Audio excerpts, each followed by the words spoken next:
Welcome to UGC EPG Patashala on Human Rights and Duties. My name is Professor YSR Murthy. I am the Executive Director for the Center for Human Rights Studies, OP Jindal Global University. We have already covered a number of issues under this unit on philosophical foundations, sources of human rights and duties. Today, we will take up the Asian values critique. Are human rights same across different countries, across different cultures, or are they different? This is the crux of the matter. In the earlier modules, we have seen the cultural relativist critique, and there are some strands of this cultural relativist critique, namely the Islamic critique of human rights and the Asian values critique. And today we will take up the Asian value critique in detail. At the end of this module, what are you expected to understand? You need to know the origin and universality of human rights. In addition, you must be in a position to understand the emergence and development of Asian values critique.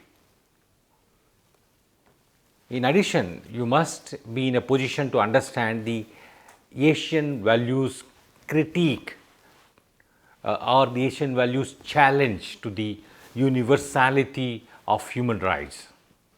And you must be in a position to reconcile the Asian values critique on the one hand and the universality of human rights on the other.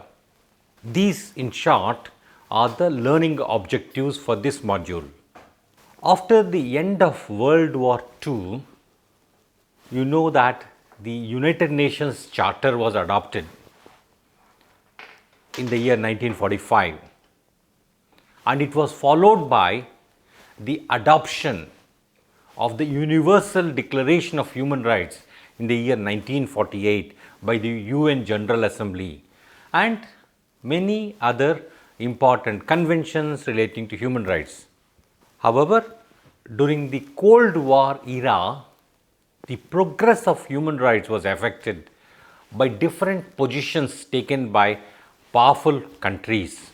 On the one hand, the United States of America and other powerful nations belonging to the West argued in favor of priority to the civil and political rights.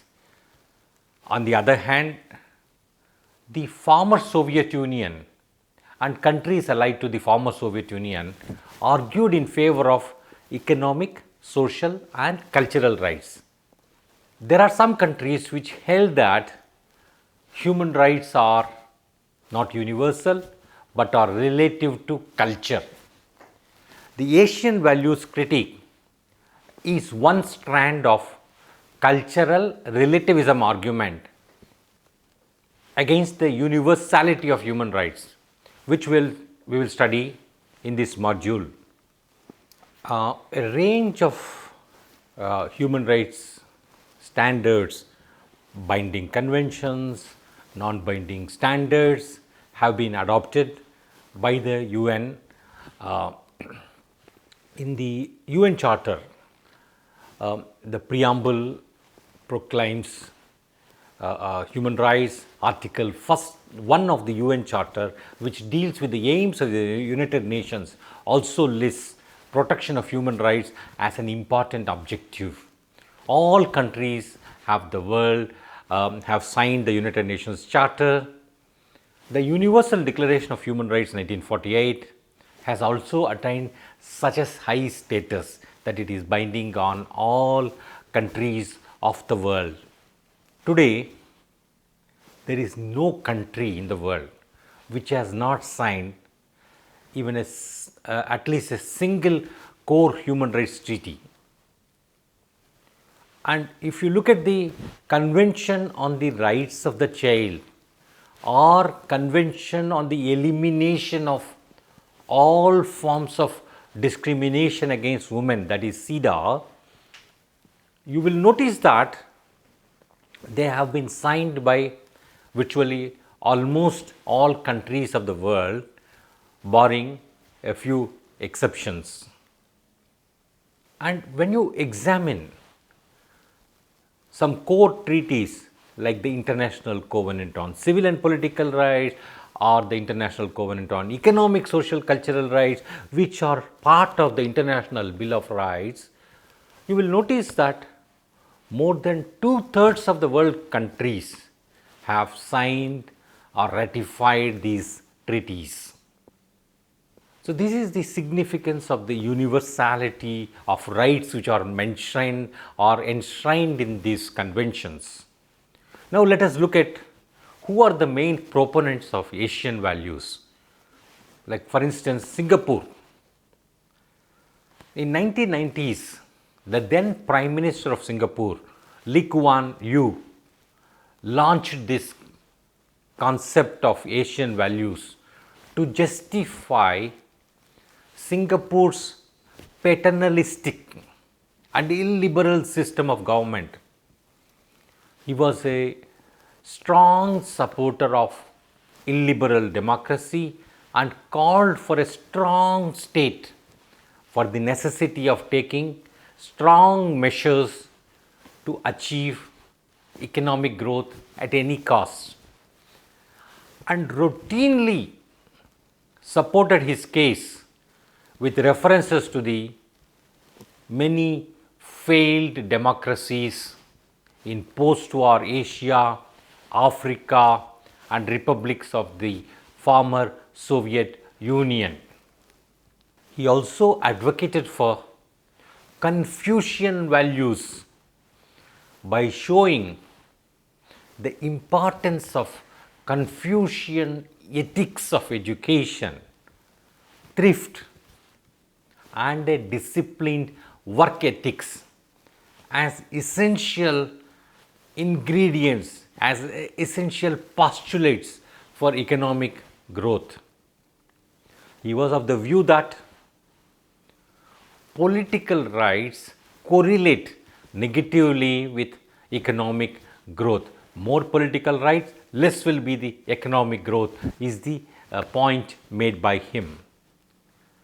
This was further reinforced by a Singapore diplomat, Kishore Mahbubani, who argued that Asian values included attachment to family as institution, deference to social interests, societal interests, thrift, conservatism in social life, respect for authority. In addition to the above list, some argue that Asian countries favor consensus over confrontation and accord a high place for education.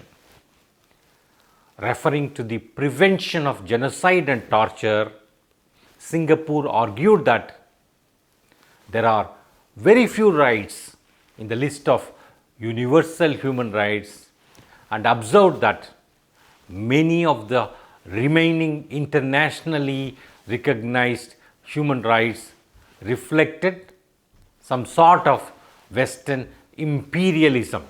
Now, Malaysia also supported the Asian values argument. The then Malaysian Prime Minister Mahathir Mohamad also advocated for Asian values for propelling Asia's growth. He saw the crisis of economic growth in Asia as an opportunity to reassert Asian values and unity. He blamed the capitalism of the West for hampering the Asian economic growth, but he held that the solution was in Asian values and collaboration.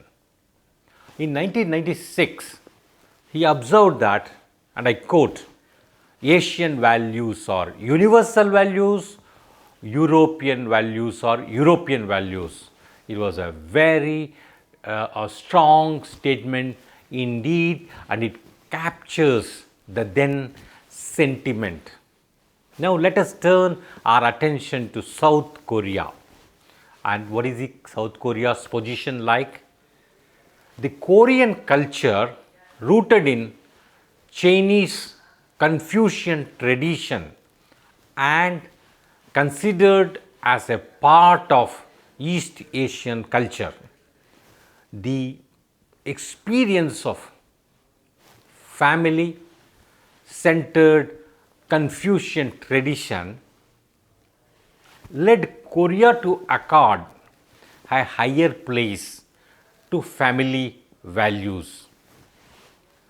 South Korea broadly shares Asian values, as the human rights culture was not a part of pre-modern Korean legal culture, and more stress was given on the compliance of duty as per one's socio-political hierarchy. Now let us look at the China's position. In China, the theories of rights are developed on Confucian ethics.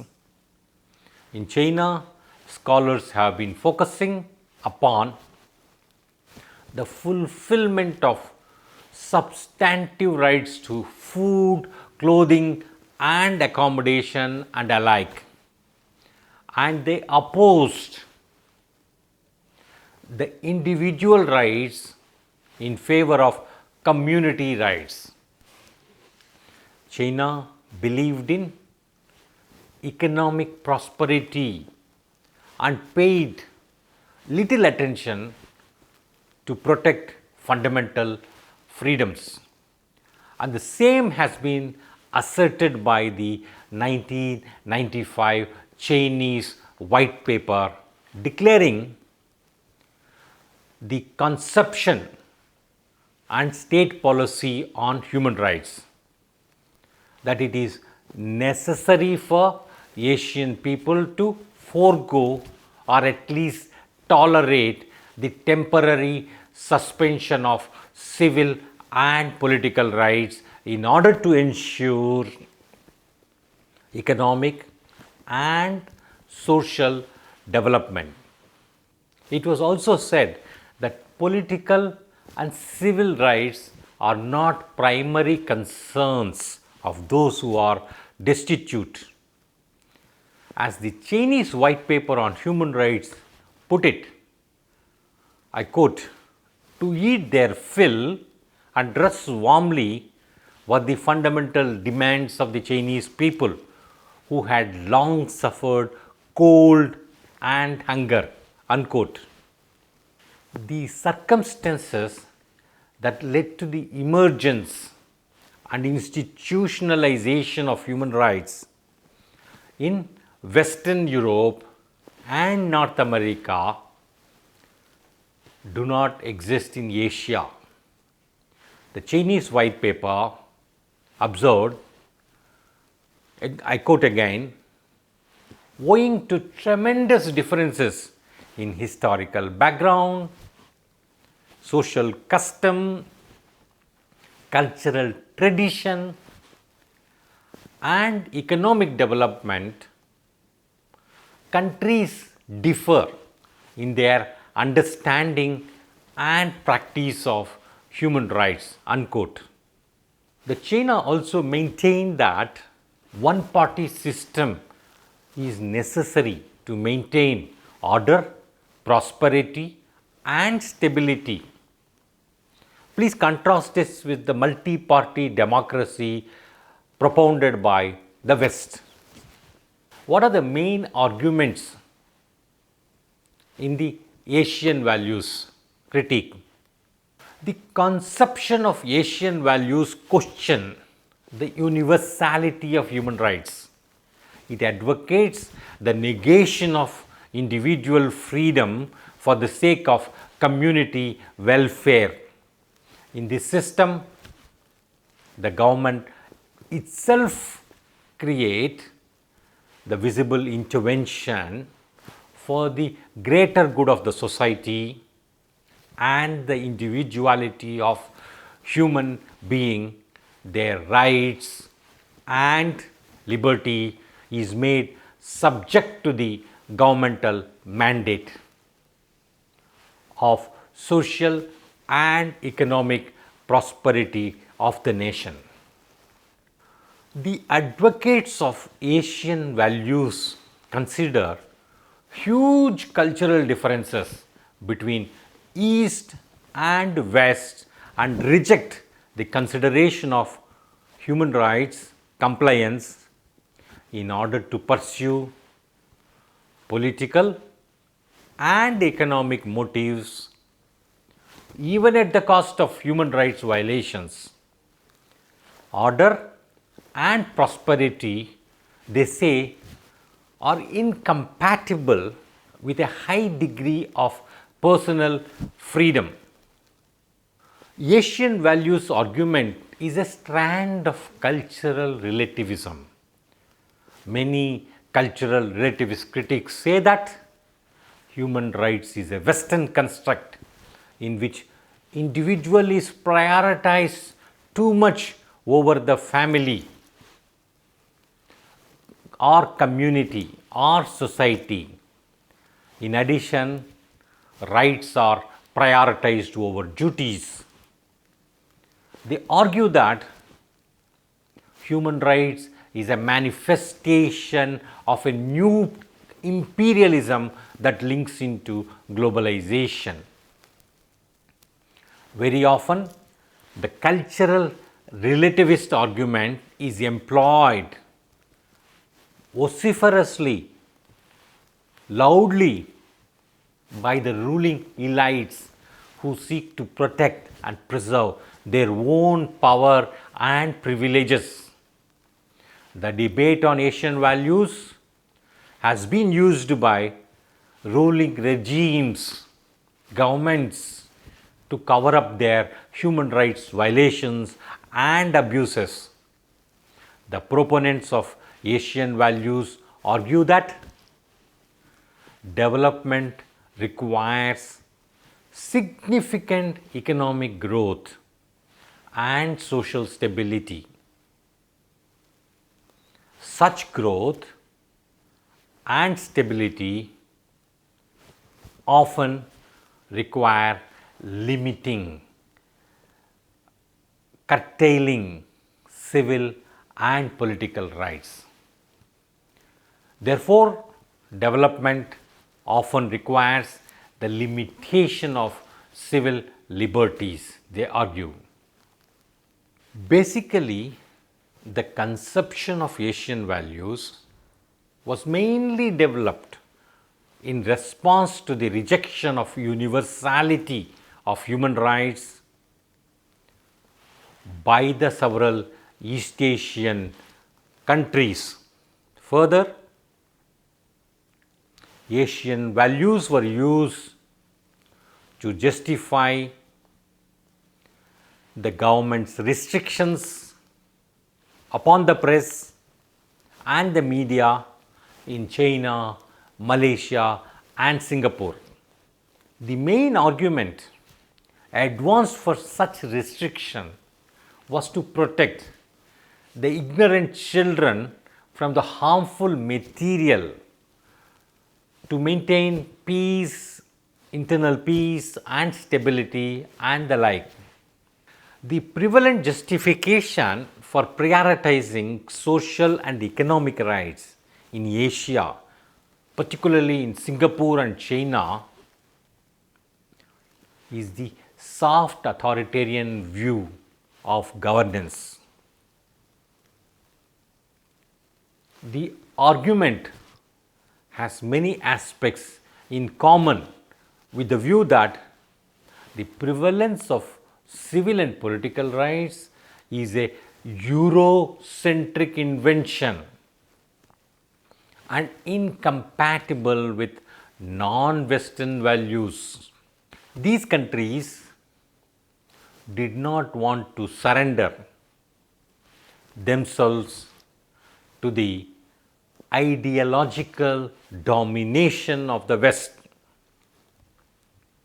In short, this conception of Asian values asserts four claims. One, human rights are not universal and neither can they be globalized.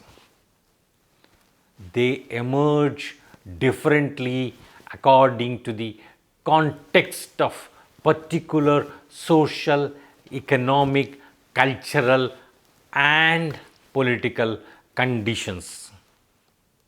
Second, Asian societies are not centered on the individual but on the family. The nation is like a big family. It supposedly comes naturally for Asians to let the combined interests of the family and the nation go before the interests of each individual. Third argument, Asian societies rank social and economic rights over individuals' political rights. Fourth and final argument, the right of a nation to self-determination include a government's domestic jurisdiction over human rights. This implies that other nations should not interfere with the internal affairs of a state, including its human rights policy. What are the loopholes in the Asian value argument? Let us look at some of the plausible flaws or loopholes. The proponents of Asian values have been using Confucian argument to benefit their authoritarian position. There is no doubt in holding that Confucianism does not advocate for human rights, but its basic tenets are compatible with human rights principles.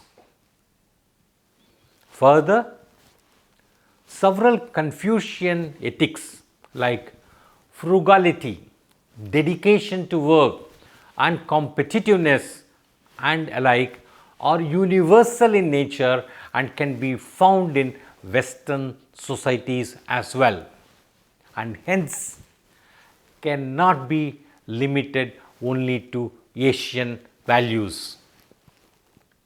It is time to appreciate the fact that Asian values are not fully embraced by the whole of Asia.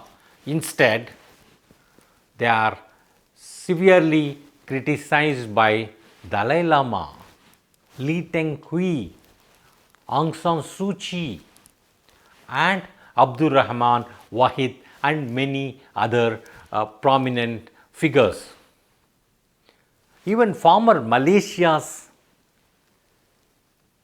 Deputy Prime Minister Anwar Ibrahim said, "It is altogether shameful to cite Asian values as an excuse for autocratic practices and denial of basic rights and civil liberties." Later on, he was convicted with sodomy and corruption charges. These cases show that there is discomfort within many Asian regimes.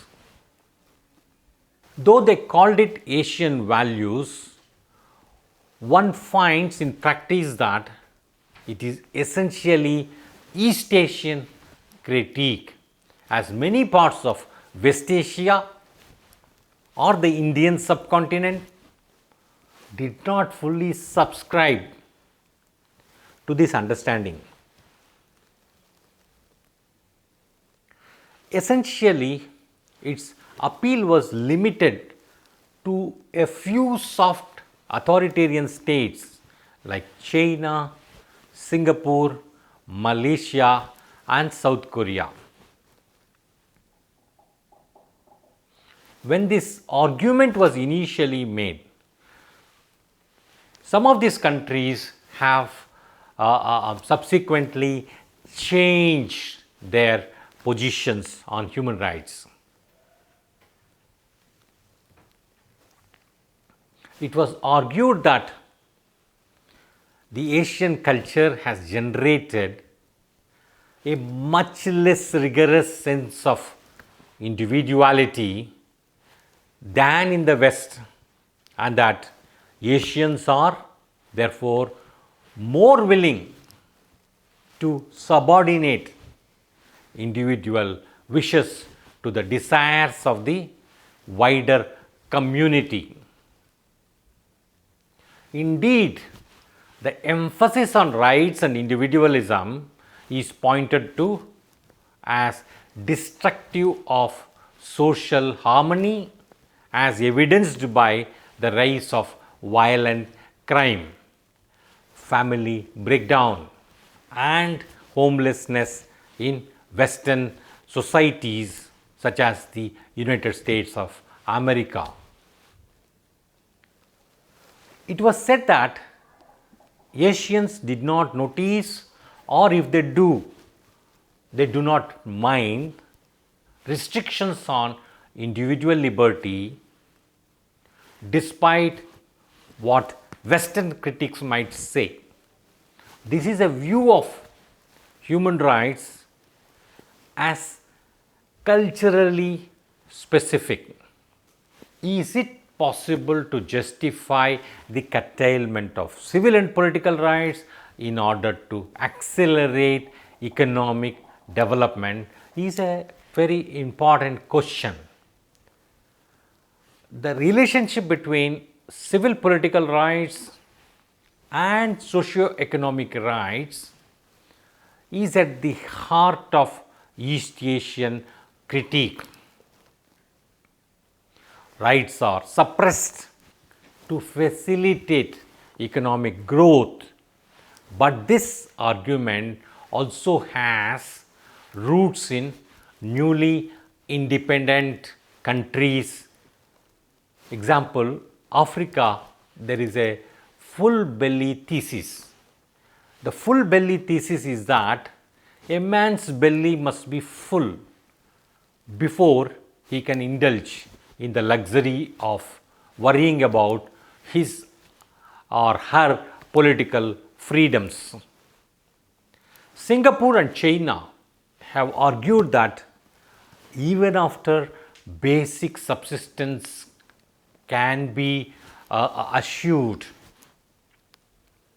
it may continue to be necessary to restrict civil and political rights because their unrestrained exercise may lead to social turmoil. In that context, the main critique of prioritization of these rights is that needs are important and not rights. Many developing countries, Asian scholars say, are treating symptoms rather than root causes. Is dictatorship a necessary and sufficient condition for development? Is yet another important question which must be considered in this context. There are several strands to the argument for putting economic social rights above civil and political rights. The first one of these is the growth first theory, that basic needs take precedence over anything else.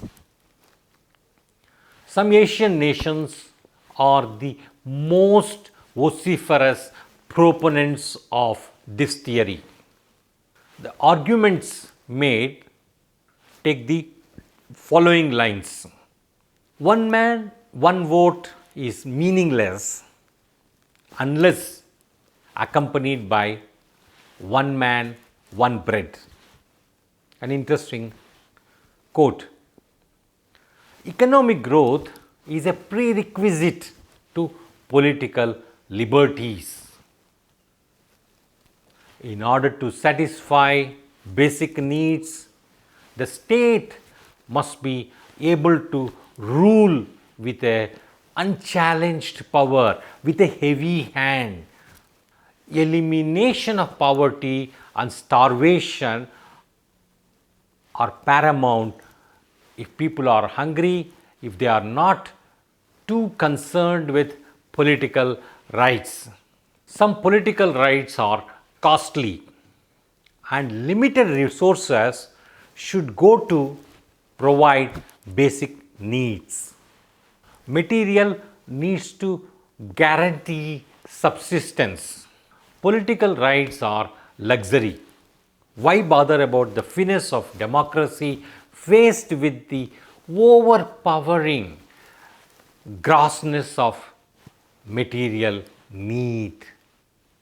Civil and political rights can't wait until basic economic conditions are secured. A quest for reconciliation of Asian values with human rights. How do we reconcile these? Are they contrasting values? Can they be reconciled?